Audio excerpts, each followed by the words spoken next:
প্রিয় BA BSc এবং বিকমের first সেমিস্টারের ছাত্রছাত্রীরা, আজকে আমি যে বিষয় নিয়ে আলোচনা করব সেটি হচ্ছে তোমাদের যে সাংবিধানিক মূল্যবোধ ও মৌলিক কর্তব্য এই সাবজেক্টটি রয়েছে।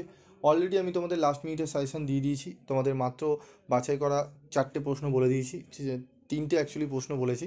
মডেল 1 থেকে 3টে, মডেল 2 থেকে 2টো, টোটাল 5টা প্রশ্নের মধ্যে আমি তোমাদের বলেছি সেইগুলো করে গেলে তোমরা কিন্তু অনেক প্রশ্নই কমন পাবে। তো চলো আমাদের প্রশ্ন দেখে নিই। আজকের ক্লাসে আলোচনা করব ভারতীয় সংবিধানের স্বরূপ আলোচনা করো, সংবিধানের বৈশিষ্ট্যগুলি আলোচনা করো। ভারতের সংবিধানের স্বরূপ ও বৈশিষ্ট্য। ভারতীয় সংবিধান বিশ্বের বৃহত্তম লিখিত সংবিধান, যা 26শে নভেম্বর 1949 সালে গৃহীত হয় এবং 26শে জানুয়ারি 1950 সালে কার্যকর হয়। এটি ভারতের সার্বভৌমত্ব, গণতন্ত্র, ধর্মনিরপেক্ষতা ও সমাজতান্ত্রিক চরিত্রকে সংজ্ঞায়িত করে। ভারতীয় সংবিধানের স্বরূপ। ভারতীয় সংবিধানের স্বরূপ বিশ্লেষণ করলে নিম্নলিখিত বিষয়গুলি স্পষ্ট হয়। লিখিত ও সর্ববৃহৎ সংবিধান, গণতান্ত্রিক ও প্রজাতান্ত্রিক চরিত্র, সংযুক্ত যুক্তরাষ্ট্রীয় কাঠামো, সার্বভৌমত্ব, সংহতি। ঠিক আছে, এগুলো জাস্ট পয়েন্টগুলো তোমরা দেখে নাও। এবং এই যে সাবজেক্টটি তোমরা যে আজকের ক্লাসটি দেখছো, এর সম্পূর্ণ ফ্রি পিডিএফ তোমরা পেয়ে যাবে। তোমরা কিভাবে পাবে? তোমরা গ্রুপে পাবে, অবশ্যই গ্রুপের লিঙ্ক আমি এই ভিডিও ডিসক্রিপশানে কমেন্ট বক্সে দিয়ে দেবো। যারা যারা চ্যানেল সাবস্ক্রাইব করেছো তারাই গ্রুপে জয়েন্ট হতে পারবে, তাই আগে চ্যানেল সাবস্ক্রাইব করবে, তারপর গ্রুপে জয়েন্ট হয়ে যাবে। এবং গ্রুপে তোমাদের যেরকম ইএনবিএসের প্রত্যেকটা নোটস তোমাদের দিয়ে দেওয়া হয়েছে, কনস্টিটিউশন ভ্যালুরও দিয়ে দেওয়া হবে। তারপর দেখো, ধর্মনিরপেক্ষতা, সংবিধানের সংশোধন যোগ্যতা। ঠিক আছে, এই প্রশ্নগুলো করবে, মানে এই উত্তরগুলো ভালো করে দেখে নেবে। তারপর রয়েছে দেখো 7 নম্বরে ন্যায় বিচার, সাম্য, স্বাধীনতা ও ভ্রাতৃত্ব।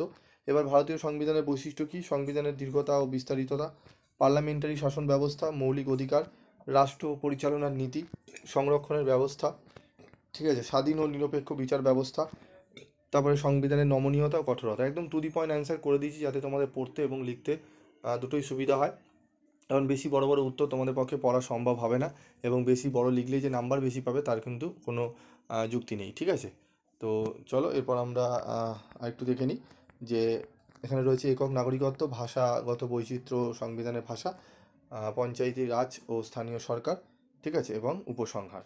ভারতীয় সংবিধান একটি গতিশীল দলিল, যা ভারতীয় সমাজের চাহিদা অনুযায়ী পরিবর্তন করা সম্ভব।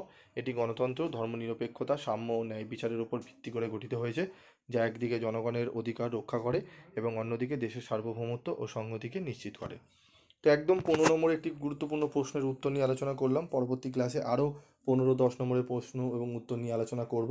তো তার জন্য তোমাদের চ্যানেলের সাথে থাকতে হবে, এবং ভিডিওগুলো প্রচুর পরিমাণে তোমরা কলেজের গ্রুপে শেয়ার করো, প্রচুর শেয়ার করো, যাতে সকল ছাত্রছাত্রীরা খুব ভালোভাবে এগুলো পড়ে নাম্বার পেতে পারে। ঠিক আছে, এবং তোমাদের জন্য অক্লান্ত পরিশ্রম করছি। তোমরাও যদি একটু কমেন্ট করে জানাও যে স্যার খুব ভালো হয়েছে পরীক্ষা বা উপকৃত হচ্ছি, লাইক করো, তাহলে আমাদেরও একটু মনোবল পাই। এই রাত জেগে জেগে তোমাদের জন্য নোটস বানিয়ে তোমাদের কিন্তু আমরা প্রোভাইড করে যাচ্ছি।